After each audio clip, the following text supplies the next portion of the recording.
Red Pill Retirement Podcast, where we give you the raw, unfiltered truth about retirement planning in the modern age. Pensions and 401ks are quickly becoming a thing of the past, so we're here to share resources and recommendations that will help you create the retirement lifestyle you've always dreamed of. If you're ready to take control of your financial future, we're here to help. Let's get started. In this episode of the Red Pill Retirement Podcast, Ian and I discuss how to get your start as a professional coach or consultant. For people who are looking to earn additional retirement income on the side of their day job, or people who are looking to establish an income stream that they can transition to in a full-time capacity, coaching and consulting is often a lucrative but natural choice to make. So today, we're talking about how you can identify what type of coaching services you are well positioned to offer, where you can find your first clients, what tools and resources you need to get started, and what you can expect in terms of time commitment and earning potential. This episode is full of actionable advice, so I recommend that you get something to write with because you're going to want to take notes. As always, I'll be back on the other side of the conversation to tie up any loose ends. So without further ado, let's dive into my conversation with Ian. Hey everyone, welcome back to the show. My name is James Sowers and I am your co-host, and I am joined as always by Mr. Ian Bond. Ian, how are you doing today? James, couldn't be better. It's great to see you again and looking forward to today's show. Yeah, we've got another great one. I say that every show, but that's just because we keep pumping out the good content. I think today is going to be exciting for a lot of folks in our audience because this starts a series where we are going to dive deep into specific steps that you can take to generate income on the side of your job, or even if you want to do it full time, to generate income indefinitely and sustain your retirement. That way, we're talking about coaching and consulting specifically today. But Ian, do you have anything that you wanted to lead folks into? It looked like you had a thought there. Look, I think this is going to be a great topic. I think that, I can't think of anyone that I know that couldn't coach if they wanted to. So I think it comes down to saying, look, if you are a people person, then you can probably coach somebody on something. Now, if you don't want to be with people, then this is not probably the right thing for you. Yeah, totally agree. And to the same point, I don't know anybody that is operating at the top of their game, elite athletes, Olympians, surgeons, CEOs, at all walks of life. The people that are tier one in what they do, they all have a coach, every single one of them. And so I think that what that indicates is market demand for coaches. And if you are somebody who has knowledge, skills, and expertise in a specific area, there's somebody out there that can benefit from having a call, a conversation, and learning from you. Right now, I have two coaches that I pay money to for different reasons. Both of them I utilize for kind of specific outcomes, and they both keep me accountable. And it's amazing. It's kind of like having a personal trainer. When you know you've got to show up, you kind of have that urgency that you've got to kind of, do what you promised that you were going to do. And I can't imagine not, kind of tapping the cranial fluid of an expert and getting there faster at age 61. I don't want to go spin my wheels. Absolutely. So, if somebody is thinking that they want to get into coaching or consulting, and, we've already talked about how if you like people and you're a career professional, you're probably a good fit to be a coach or a consultant. But if somebody is saying, yeah, but I don't even know what I would coach people on, I don't know what I would consult people on, how would you recommend that they get started finding out where they should be playing in that space? Well, I would say, give me 5 minutes with you and I can help you. Look, I think that there's a couple things to think about.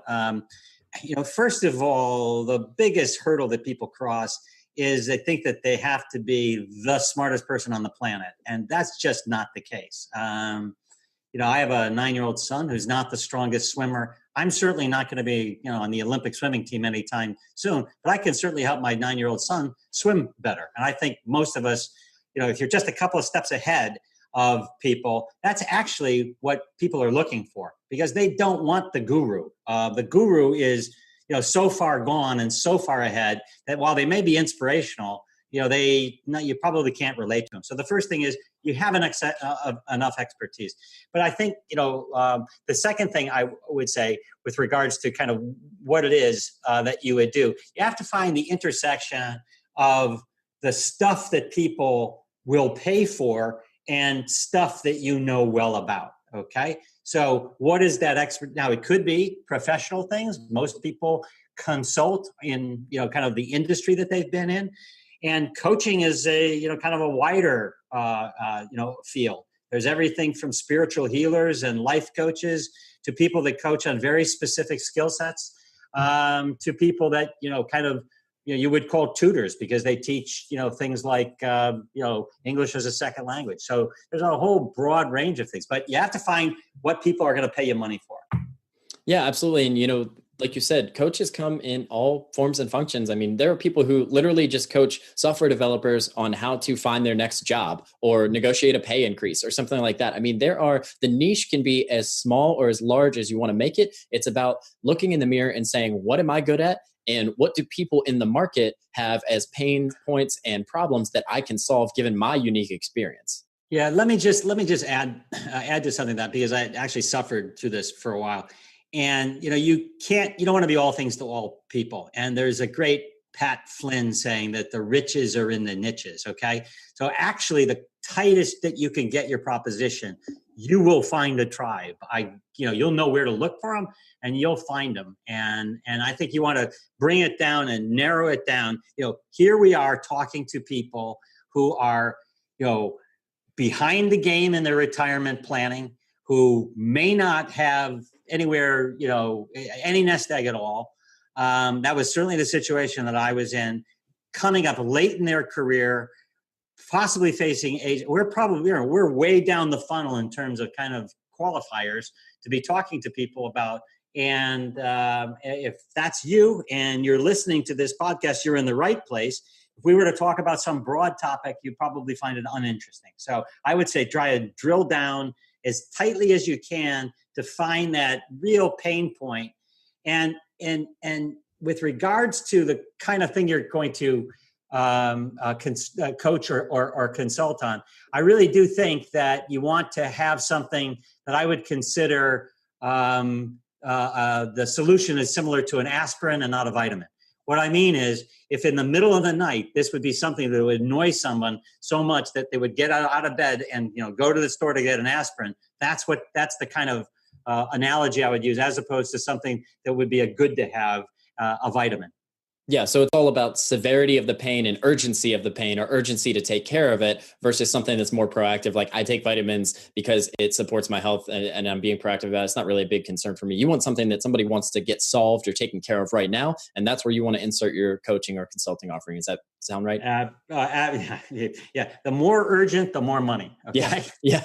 Crank those rates up. Before we go too much further, let's clarify, because I think we're going to use the term coaching and consulting interchangeably throughout this episode. And in my mind, the main difference between those is coaching is typically more one-to-one. I am coaching Ian on specific things about his business or his life or his fitness program or whatever. Whereas consulting is like, I may be consulting an individual, but the implications are for an entire organization or an entire team or something like that. I think I generally agree. I mean, you think of consulting as more in a business environment, and you think of coaching more on a personal level.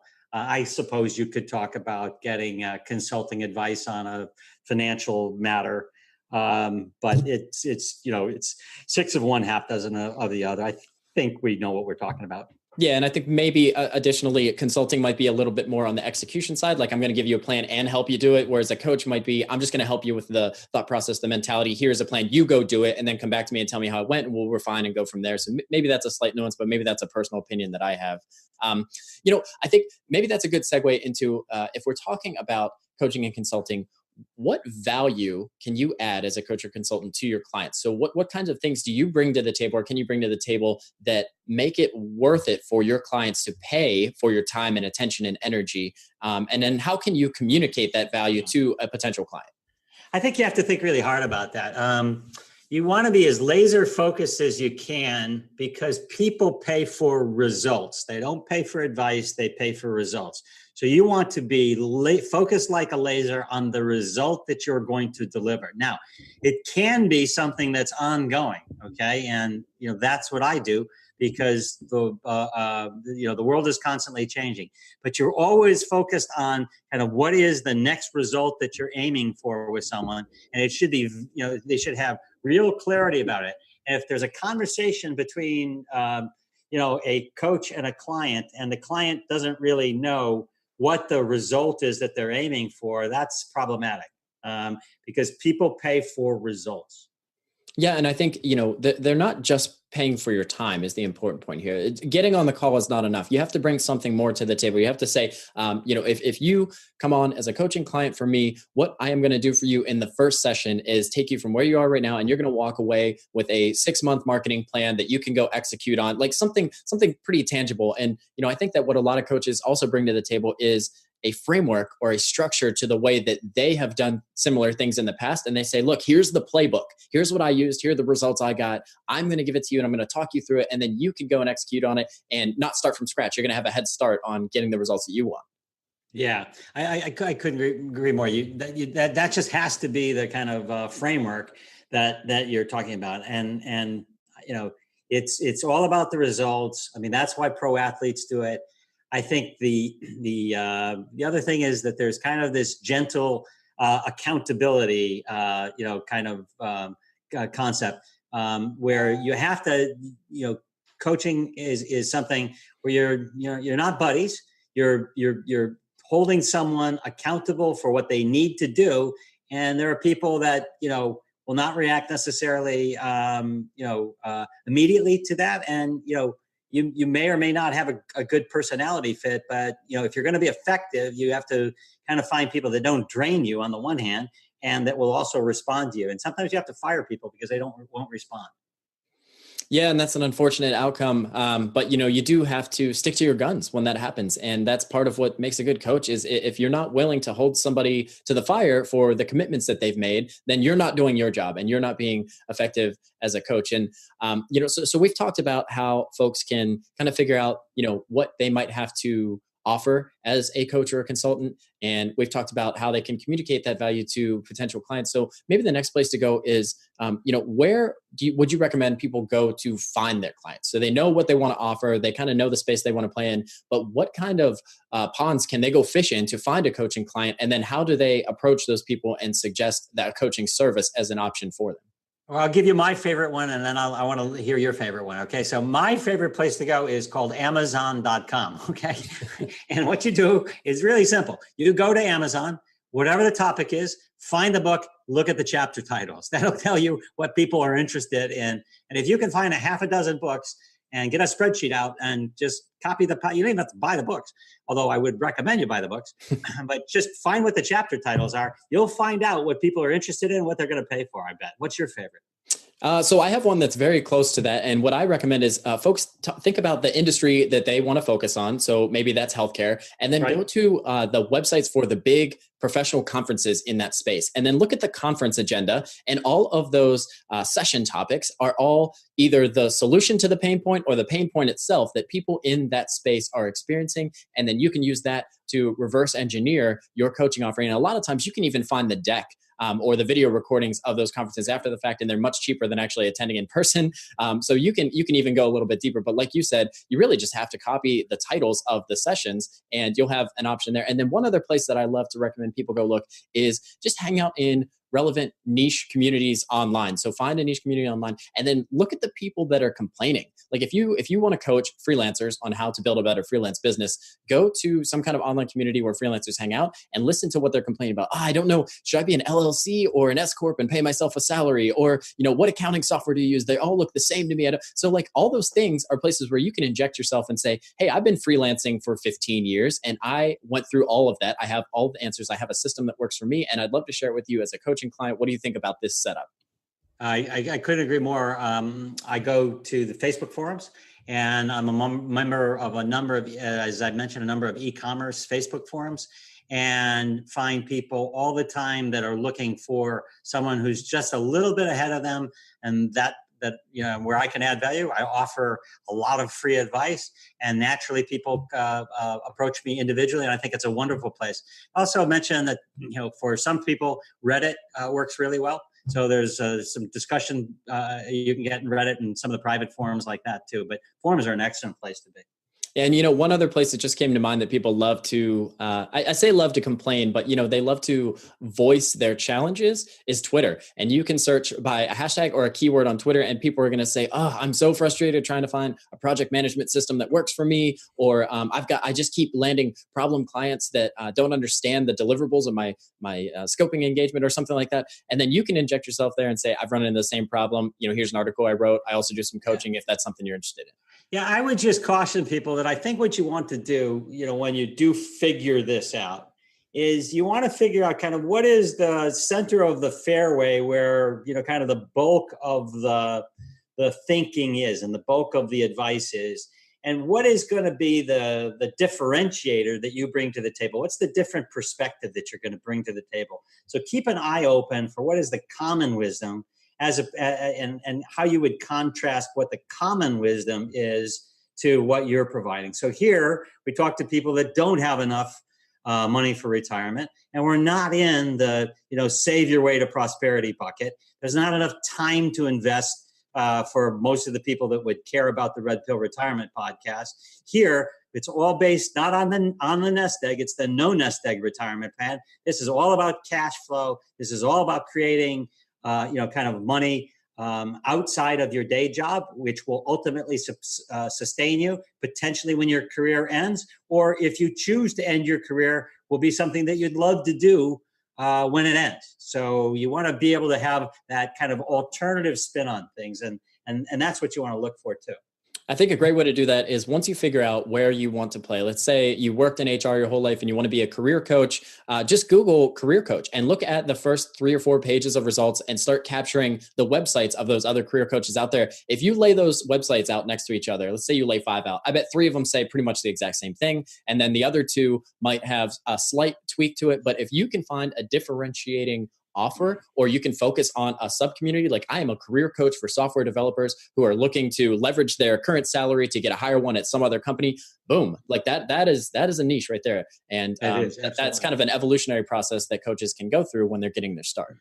Yeah, no one wants to talk to somebody who has, kind of broad experience. Everything is all about proper segmentation. I mean, just in every industry. I don't care if you're in the banking and finance industry like I'm in. Legal practices are segmented by, kind of the disciplines for the various industries they take. Investment banks, you can go industry after industry. It's the same way. And it's exactly the same way in coaching. The person that the elite athlete that's the running back is looking for is probably someone that has the skill sets and has probably, been a running back or only coached running backs. That's the way I would think about it in using a sports analogy or a sports example. Yeah, I mean, there's a reason that some of the best athletes end up retiring and becoming coaches because 1, they still love the game and they can't get away from it and they want it to be a part of their life. But 2, they have a unique experience. And if I am an aspiring NFL running back and there is a team that has a coach that is a former NFL running back, they'll be the running back's coach. Where do you think I'm going? Like, where do you think I want to be? I want to learn from that guy because he's a Hall of Famer. He was one of the most elite running backs ever. And I want him to coach me so that I can achieve the same results. That's exactly what we're talking about, but just in a business setting. Yeah. So one of the untold things in this results category that we were talking about is the whole mindset issue, right? And someone who's been in those shoes knows what's going on in their head. Okay. And I will tell you, when you know that you've found someone that's been there before and they know what you're thinking about and they can, they can put themselves in your shoes and, they connect with you, you found the right person. Well, there's also a reason that when you graduate medical school, you don't just become a doctor. You go through residency and you shadow other surgeons and you look over their shoulder and they say, hey, when you come in here for the first time, you're going to want to do this, but that's going to cause a problem. And here's what you do instead. And here's my method for it. That's just a form of coaching. We've just systematized it and we call it a residency instead of coaching, but that's really what it is. Well, and by the way, the first time, a young physician has someone die on the table, I'm sure it's an older physician that puts their arm around them and says, look, this is what happens. This is what we deal with, in our chosen profession. And, fortunately, that's not my profession, but that, that's the kind of situation that you need to find is something where you can anticipate what the person that you're going to be talking to, what they're going to be going through next. Yeah, I think that's a great point because it's not just about training and teaching. It's about that support system and some of the Sure. accountability measures that we talked about. So, we talked about how to find your niche. We talked about where to find clients and how to approach them. Maybe we'll get a little bit more tactical in how do you get your start? What kind of tools and resources do you need to get started? I know it doesn't take much, but maybe talk about what you use because I know you do some coaching or what you recommend Yeah. other people use to get started quickly. We chatted about this a little bit before, and there are a number of high ticket courses that can help people. And I have not used the high ticket courses because I've gone the other direction, which is what we talked about, which is actually drilling down on kind of what are the results that people are looking for. And I think I figured out those things in a couple of different areas where, I coach people. One is from my professional work, which is what we're talking about here. And having gone through this, I think I can coach people and anticipate the problems. And I certainly have walked in their shoes. In the e-commerce world, we have done the same thing. And so we're just a little bit ahead, a few years ahead of somebody who's not done anything. So I haven't done the big ticket courses. I suppose that if you were really, kind of lost and wanted to start at ground zero, you could spend a couple of $1,000s, but I don't think that they would help you necessarily find the perfect niche. I think that you can do that in our community. We have people doing that every day, and we're certainly not the $2,000 one time kind of course mode at all. So I think it's looking deep within, using this framework around what is the kind of the result that you're going to deliver people, thinking of the 3 or 4 or 5 steps that it's going to take to get there, and then scoping it out, putting it on paper, and once you've been able to find a few people that will actually send you money for it, then you can take that money and you can invest in a presence like a website and other things that might attract people, ultimately create everything from initial offers for people to buy all the way to very high ticket offers. There's a whole food chain of things that you can do. But the first thing I think you want to do in order to prove your concept is find people that will give you any little bit amount of money to pick your brain on some topic that you can reasonably help, and figure out where that's going to go.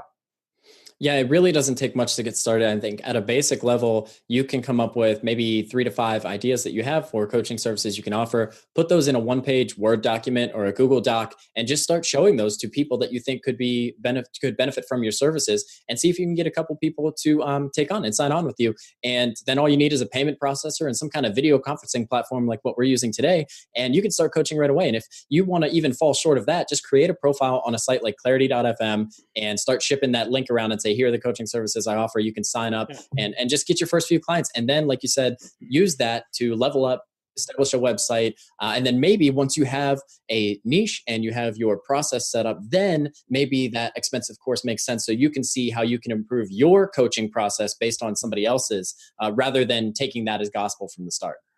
Yeah, I think absolutely what you want to do, is start to get involved and try and scope out where you think you can add some value for people, and then come up with kind of what the results are that you would be able to deliver people. Scope those out in a document.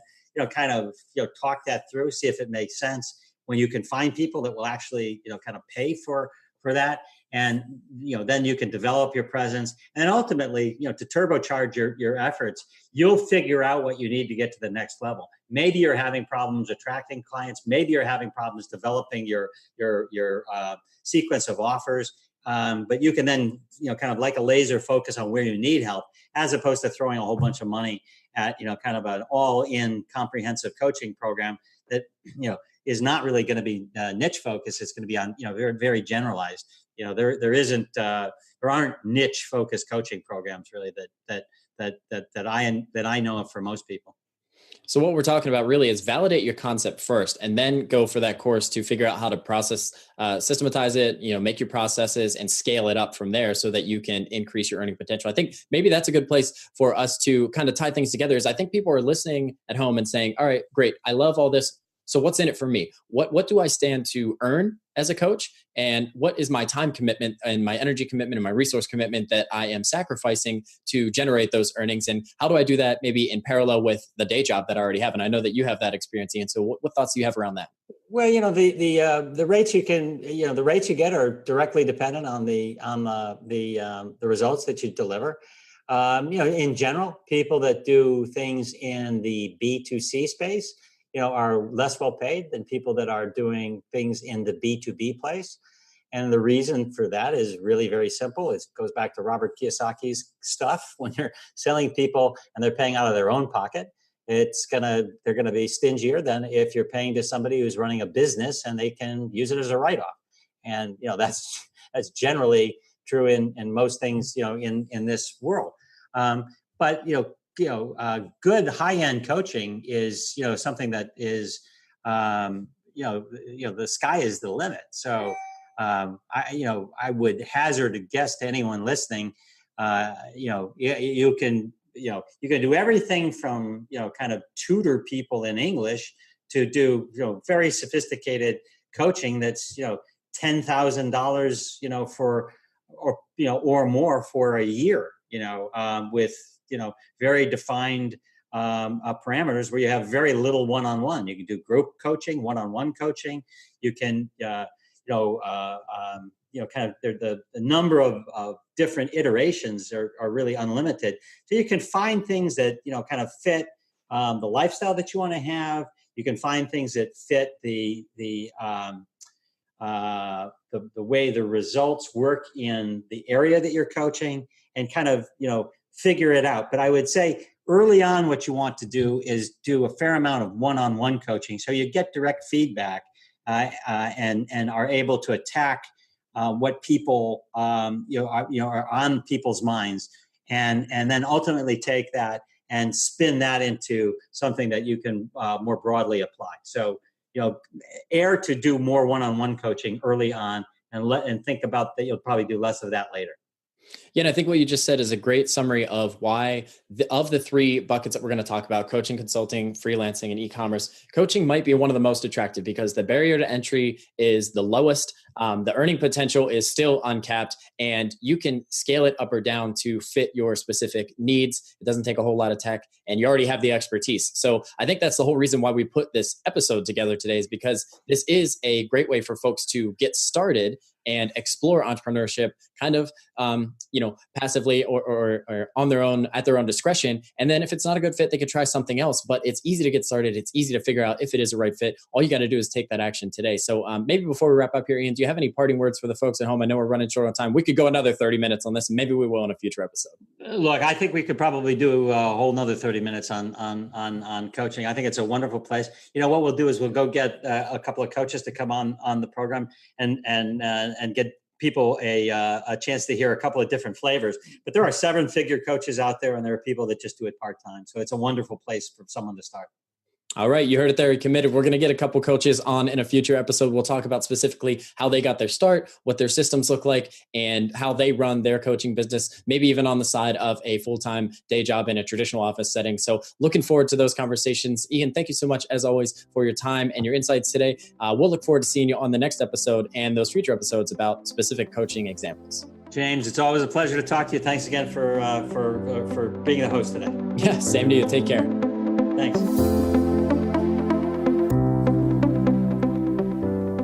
All right, folks, so there you have it. That wraps up my conversation with Ian Bond, who is always good for a few knowledge bombs every time we talk. But before we let you go, let's quickly recap what we talked about in today's episode.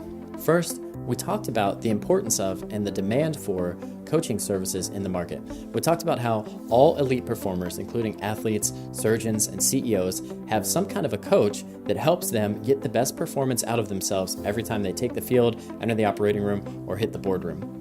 We also talked about how to find what type of coaching you are qualified to provide. And what we talked about there was how you should take your skills, your interests, your personal experiences, and combine them with existing pain points that are in the market and figure out where the overlap of the two happens, and use that to dictate where you start to explore what kind of coaching services you can offer. We also talked about how you should prioritize the pain points that are both severe and urgent. So something that people want to solve very quickly or something that is very painful for them in their business, and that is where you want to focus your coaching efforts as you get in front of prospective clients. Next, we talked about how to establish your offering and find your first clients. We shared a couple of tips and tricks like reverse engineering your coaching offering by searching Amazon for books that are about the same kind of topic or space that you'd like to play in, looking at those chapter titles and letting those dictate the coaching services that you offer. We talked about a similar strategy that you can use by finding the professional conferences that exist in the industry you want to focus on and looking at the titles of the individual sessions that are on the agenda. Those can often be a great indicator of pain points in the market and places where you can do more research for how you might be able to deliver value as a coach or consultant. Next, we talked about how you can tap into existing networks or communities where people are complaining about business problems that they have and use those conversations as opportunities to open the door for potential coaching clients. The next big topic we talked about was what it takes to get started. And the interesting point here is it really doesn't take much. You can get started as a coach or a consultant with a simple Word document that outlines your offering and what people need to invest to get the results that you're promising them, a conference calling solution like Zoom or Skype, and some way to accept payment from them, whether that's PayPal or Stripe or even check. It really doesn't take much to get started. All you need is the skills, expertise, potential clients, and a way to communicate with them and deliver the value through conversations and accountability and meetings. And finally, we talked about what you can expect to earn and what you can expect to sacrifice in exchange for those earnings. And the fact of the matter here is the earning potential for a coach or a consultant is unlimited, and the time commitment can be as much or as little as you want, which I think when you take that last point in combination with the handful that we covered right before that, pretty much sums up why coaching is an excellent option for someone who is looking to establish an additional income stream as a way to catch up or accelerate their retirement savings. So I love this topic that we talked about today. As always, we'll link up any tools or resources we discussed in the show notes, and those are available at redpillretirement.com. I hope you enjoyed our conversation, and if you haven't already, you consider subscribing, sharing with a friend, or leaving us a review in your favorite podcast directory. So until next time, best of luck in all that you do, and we'll look forward to seeing you on the next episode of the Red Pill Retirement Podcast.